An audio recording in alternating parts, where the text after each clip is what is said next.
Hey guys, welcome back to the channel. Thank you so much for clicking over there. It means if you guys keep looking. If you guys keep clicking, I'll keep making it. Today, we're back in another video. We're talking about, listen. We have some serious questions about, is this genuinely the worst season of all time? So obviously, some people feel that way. That's not how I personally feel, but some people do in fact feel that way. And I'm curious to just really dive into the bad parts of the season and also some of the good parts. But yes, fair warning, this is going to be a about half and half. So you'll get your side if you're on one side or the other. In fact, we'll even talk about the people that are kind of in the middle here. But overall, I just want to go through like the three main groups of fans right now.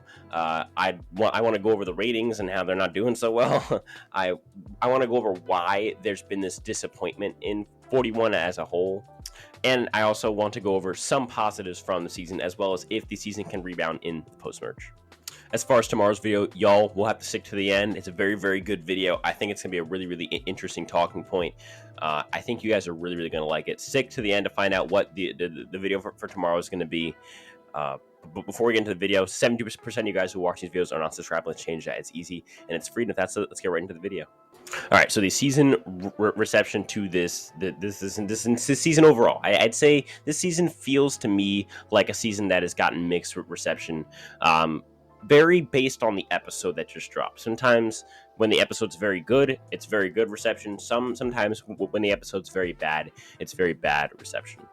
But to me, I want to divide the fan base right now, both casual and competitive, but probably focusing more right now on the competitive. And by competitive, I mean anyone who's watching like a Survivor Spencer, YouTube video is probably who I would consider a competitive viewer, meaning you're not a casual, you're a competitive viewer. Basically, if you're not a casual. And so the three factions from me right now in the Survivor community, as far as how they look at Survivor 41's, airing, is one, the loyalists. The loyalists right now are saying, what's wrong? This is great. This is a good season. There's very minor tweaks, maybe, but besides that, it's a great season. And y'all are overreacting. Calm down. Basically, that's their position on this entire situation as far as what's going on with the problems, or I guess the loyalists would feel no problems going on with 41. Two, you have the people that hate the season. In fact, most of these people are probably not watching anymore. You have this faction of the community who really do not like the season at all. They think that it's the end of Survivor, and that they're personally either going to stop watching or feel like they should stop watching. They are not enjoying themselves. They do not look forward to tuning in on Wednesdays, and they really feel like let down and disappointed by production because of this. I'd say that this is the second faction. As far as the percentage, I'd say maybe 15% right now are loyalists. I'd say 25% are what I just said, the people who hate the season. I don't want to call them haters, because that's kind of a mean term, but let's go with hating the season group. How about that? So 15% loyalist, about 25% hate, whatever I just said. And then the third group is people like me who have seen the season, know that it has ups and downs, and are willing to take it and still look forward to tuning in every single week, but have been severely disappointed by certain aspects of the season. But overall, as a whole, would still rank it as a top 25, maybe 20 season. And so that's where I stand. I think most people are probably in that boat right now.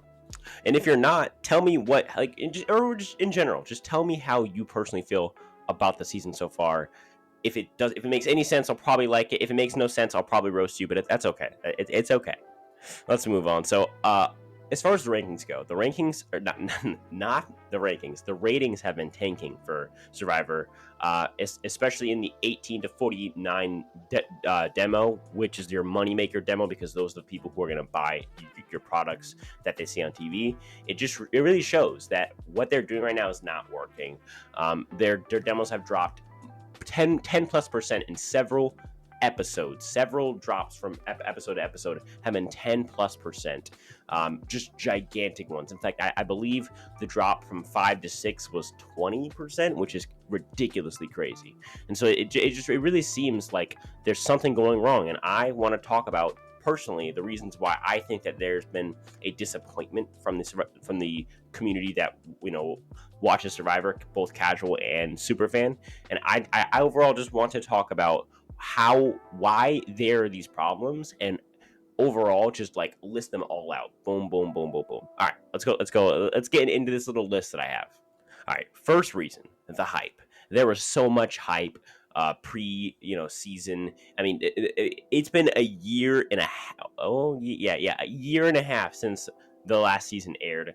We skipped a full production cycle as far as like a full yearly cycle, and so we basically had a year plus the average like off season between an even season and an odd season, and so about a year and 3 months, which was very, very tough. Let's just put it that way. From May of 2020 to I believe it was September of 2021. That's 15 months going on 16 months. A long, long time. And in that time, people have built up this idea of the first season back. Oh my God, I'm so excited for Survivor. And so when you set yourself up on that path, it's really easy to get disappointed by a season that is kind of has disappointed a lot of people. And so it seems to me like part of it could be that people just hyped the season up so much, and that the season had to live up to so much before it even started airing, because of the fact that it just was the first season back. It was already hyped up from the beginning, and so one reason that people are looking at it as bad is the fact that it was hyped up in their brain. As far as specific reasons, my number 2 reason is the fourth wall breaking, kind of getting a little too far, going a little too far. I gotta say, there's been a few times where Jeff like looks at the camera and says something, and it gets really, really cringy as a viewer. Like I physically have to say out loud, like, "No, Jeff, just no, Jeff." Just, ugh. I shouldn't have to be doing that as a viewer, be getting like literal secondhand embarrassment when Jeff is saying, "All right, guys, big tribal. Do we pick tribe strength or not? Oh, they're coming in now. Shh." Like he sounds like someone from Blue's Clues or something. It sounds very silly to me. I do think some of it was kind of cool, like when they showed the production cameras on the marooning boat, and like all that stuff was kind of cool, or like them like setting up a challenge is kind of cool when they show like the cameras. What I don't think is that cool is when Jeff talks to the camera for like no reason, or just kind of talks to like maybe catch like that 50 or like maybe like that 9 or 10-year-old quote unquote demographic, which by the way that they're not going to buy anything, so you shouldn't be marketing to them yet, at least. And so maybe he's trying to like sell to like those little kids who like need to be interacted with directly, and that's why kids shows are always having like the person in the show talk to the camera. I don't know. I really don't know why he feels the need to do this, but it does get cringy after a while. Next one is a two-parter. So the main sub thing for this is advantages. So I think it's 2 parts for this. One, unfair advantages. So you have one, the beware advantage, which I'll basically screwed Xander's whole pre-merge. Now it ended up working out for him, but if Xander goes again after Voce, after the Voce tribal for the next like 3 tribals, he 100% goes home, and it's all because he picked up an advantage and just like opened it. I mean, that was very, very unfair. Now it ended up working out and kind of stealing and kind of ended up working out perfectly because everybody found it right before the merge, and so they got their disadvantage as well as it all coming together and someone like it paying off in a way. But I think that was also unfair. But the much bigger example of this is Liana's advantage. It's ridiculous. It is ridiculous. No one should be able to snag an advantage from your hand at Tribal by just asking you. She can easily snag Xander's advantage now that she knows about it from Evie telling her. I mean, this is just so unfair to me, and it doesn't really involve any skill either. So just unfair and unbalanced advantages, I feel like, are the first part of the advantage kind of heading. And the second part of it for me is the over focus on these advantages rather than focusing on characters. Specifically in episode 3, I feel like this was really the case. This is why a lot of people did not like 3. It's just because for me, I could kind of feel it too. It's just I'm okay with that because I am such a game body viewer. I'm such a super fan that okay, it's fine. If you want to focus, one episode on just look at all these advantages that Brad has. And Brad gets blindsided with the advantages, and he gives the advantage to this one, this and that. I'm okay with it for an episode or 2. but obviously a lot of people weren't, and so I feel like that's a big problem as well. And so you can have the most fair advantage in the world, but if all you do is pay attention to that advantage and you never focus on your actual characters, that's your issue. I feel like that was the case with episode 3, and that's why it got received so poorly and had such a big ratings drop after the episode from 3 to 4, I believe. Next one I have is the wokeness. Now, when I say woke, this has nothing to do with politics. This all has to do with appeasing viewers. And you cannot argue and say that they have not been woke on the season. They have gone woke and they have gone broke. Their ratings are plummeting. So they have now gone woke and they have now gone broke. I don't know what they want. I understand my personal theory, and again, this is not really backed up by anything, but because they had gotten a lot of acclaim at I believe it's called the GLAAD Awards, which is like for the LGBTQ community. And so I feel like because this had happened because of the whole Zeke and Varner thing, where the show like edited Zeke very positively there. I think they almost want more of that like wokeness acclaim, and so they're trying to do the same thing with other topics and just about every topic, with the whole guys thing and then the whole like 50%. The casting thing. It seems like they're going woke, and they're also going broke, and I feel like that really sums this up. I feel like if the politics just need to get out of Survivor. I don't want them here. No matter what Jeff says, I will never buy into this whole Survivor's a microcosm of life, and I'm using air quotes right now. I'll never buy into that. I think Survivor's a game, a sport, a TV show, all of those, yeah. A microcosm of real life, like no, hard no. Next one I have is the purple edit for Heather and Erica until the merge. And even Heather after the merge. I mean, we've gotten nothing from Heather. I feel like that's been a big deal as well. People have really not liked the fact that they have not. Heather is turning into another purple player that we haven't really seen someone like that since probably Chelsea and Ghost Island. And usually seasons that have a purple player, I mean, you look at seasons like Nicaragua, Caramoan, Ghost Island, all of the seasons that have that super duper purple player are really, really not well off. They're not very good seasons. The best one out of those three that I just named is probably Caramoan, and that's saying something. I feel like when you purple somebody or several people, you're asking for the audience to just kind of throw them away. And when you have dead space, like kind of just on the island in Heather in this situation, when the audience just like makes dead space out of somebody because they just don't care about them, that's when you get the audience getting frustrated. Like, wait, who is this again? Like, why are you even here? Like, shut up. Like, and that's not what you want from your audience, especially if you want your audience to get invested in someone, especially if they go far as well. Then to the positives, I will say this is a very good cast on paper, at least. I do think it's actually a very good cast in practice too. Now I think it was detrimented by the editing, but I feel like overall it was a good cast both on paper and also in practice. I think that they had gone out there and they were who we thought they were going to be. They're very good characters. I feel like the issue there is just one, a lack of focus on them, and two, because of the other stuff that's happening in the game, it's hard for us to care about them when we're trying to figure out all these advantages, rules, and who has this and who has that. I mean, in my last video, I spent a good 30 seconds just figuring out who had what. And that was on camera or on recording. I spent like another two minutes off recording, pausing my recording to just figure out who had what. That should never be the case. I'm someone who watches the show very in depth. I rewatch episodes when I can. That's unacceptable, and so I feel like that's been a huge part of this whole editing thing, is that people are just very confused sometimes, and when people are confused, then they're not very happy because no one wants to feel like they just don't know what's going on or who has what or how this works or that works. It's just not a recipe for success. And on top of that, keeping with the good cast, very little duds. I'd say the only dud right now is Heather, and maybe she's actually not a dud. I feel like she's not a dud. The only reason that she's a dud on the season is because of her edit. Nobody cares about Heather.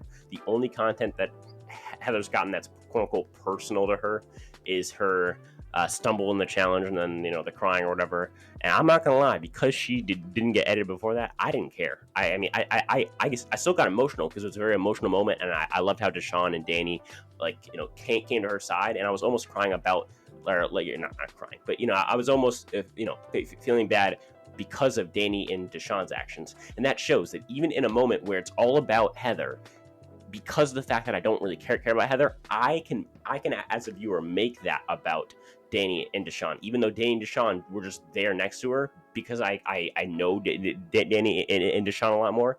I'm so much more connected to them, so to the point where even in a situation in which somebody literally just has the most emotional moment in the past 5 seasons on Survivor, I'm still caring about these two like other dudes on her tribe, because I just don't care about her. I've got no investment in her, and I've not been told to invest in her by production through the edit. So I feel like if you're going to do that, you can't expect people to really care about that person, and that's not really a recipe for success either.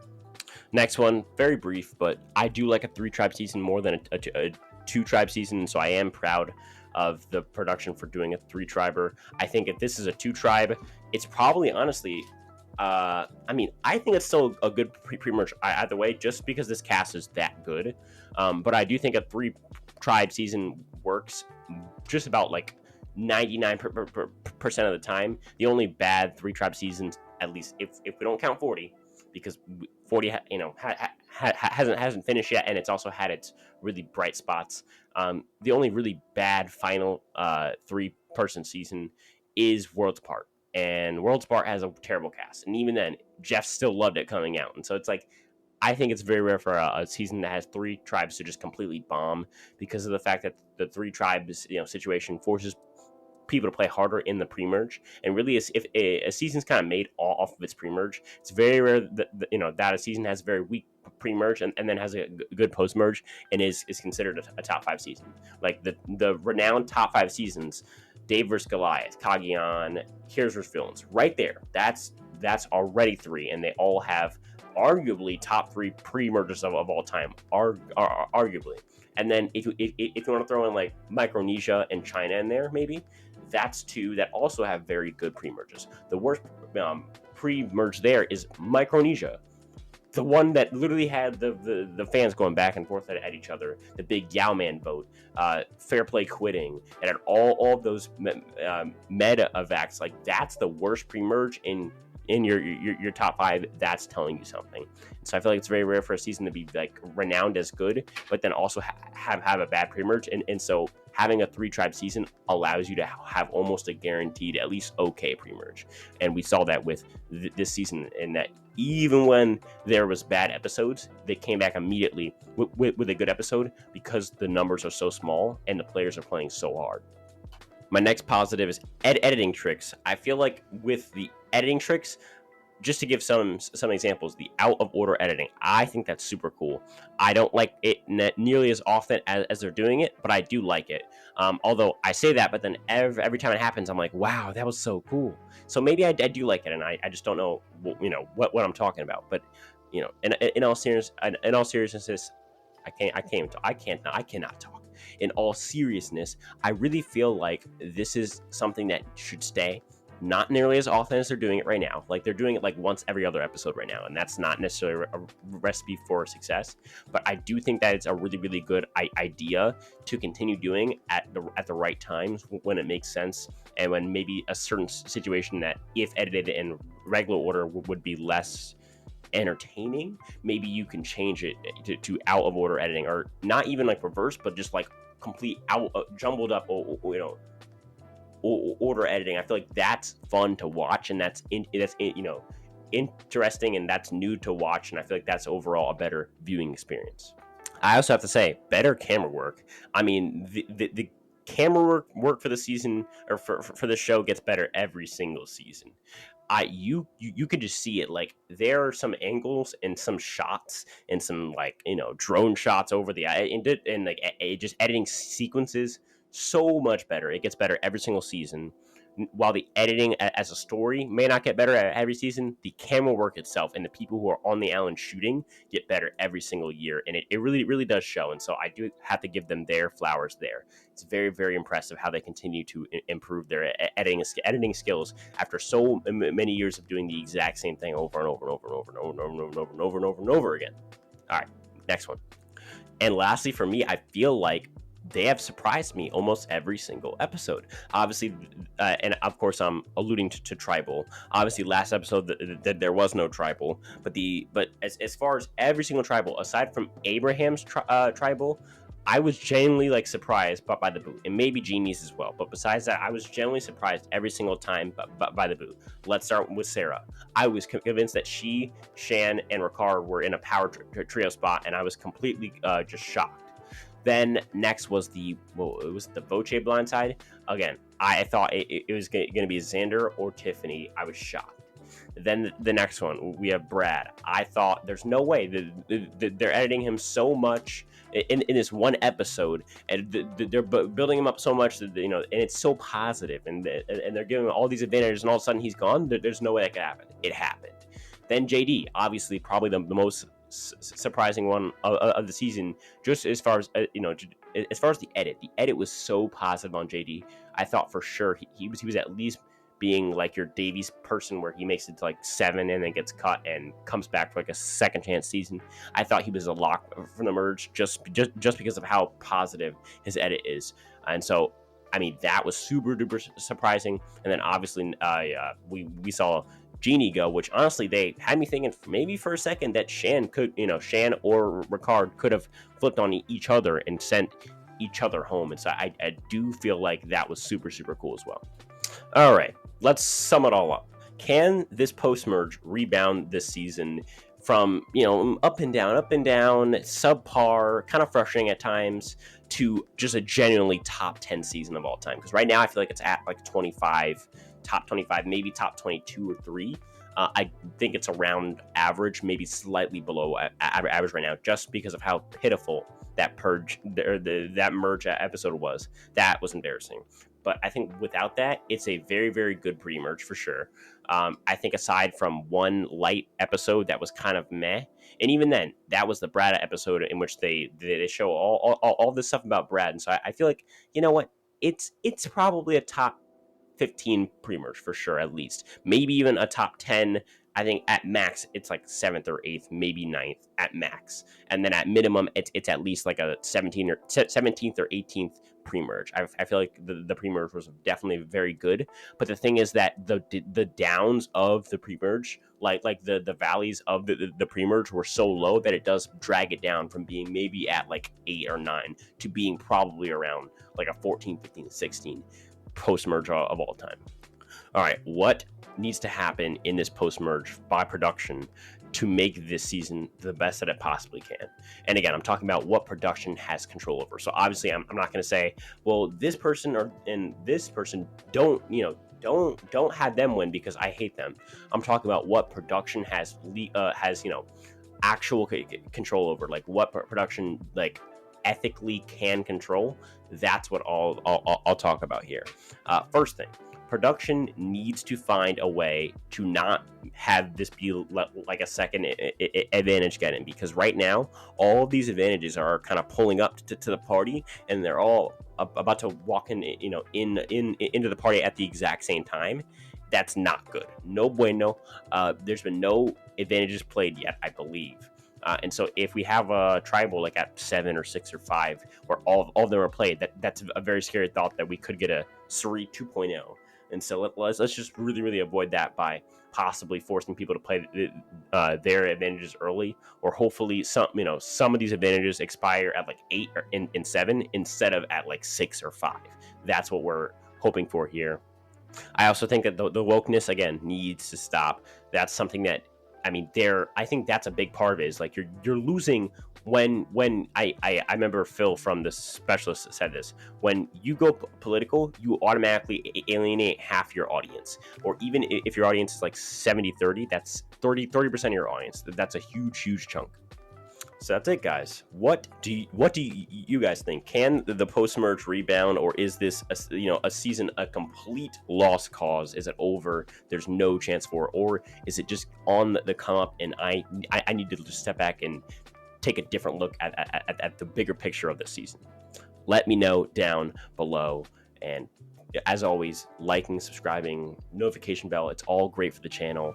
Tomorrow's video is going to be on who will win Survivor 41. I'm about to go write my notes for that right now. Get hyped for that one. And then after that, we of course have our live post-game show, and for our Power Rankings podcast later in the week, we have a special guest who y'all will just have to wait and see. I'm pretty hyped for it. I think we're all pretty hyped for it. And I'm just hyped in general that y'all keep coming back. Continue to come back, and I will continue to make these videos. And with that said, guys, I will talk to you guys in the next one. Peace.